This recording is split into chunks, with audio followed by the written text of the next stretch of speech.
Buyer category number 3, investor, high risk. This is high risk, high reward. Pretty obvious.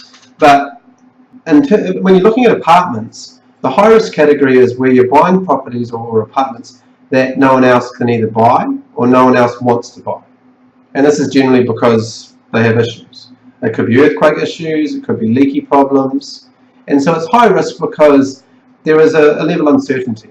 You're not too sure how the body corporate is going to handle these. It could get, a leaky building could get wound up in court for years and nothing could get done.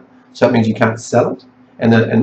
Or more issues could be found and a higher levy has to be paid. So it's an area which generally the people who are purchasing do have a high level of knowledge, either in their construction industry, or they have connections in the industry. And they're able to see the value, which from the adding value point of view, i.e. you have a leaky building. The problem is when you have a leaky building, owners sell and they actually lose more money through fear, not through fact, i.e. the cost to repair the complex is split into a levy.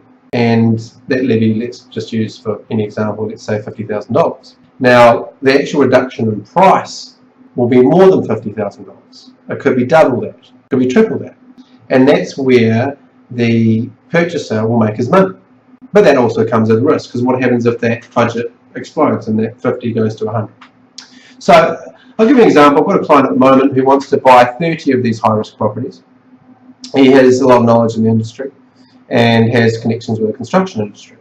And so, I work with this buyer looking at the properties and looking at how they're going to be reclad in the situations where they're leaky or in situations where they don't have a code of compliance. Why? And he's able to purchase, because of things with these kind of purchases is you often can't get finance from the banks, so you need to have a lot of equity. So these are huge opportunities, but yes, there's a risk, but there's a place for it. And if you have the ability to purchase without needing to use the banks, it's a one where I think is really sort of unutilized in regards of investors and the way they look at apartments in the CBD market. Hope that helps. Cheers.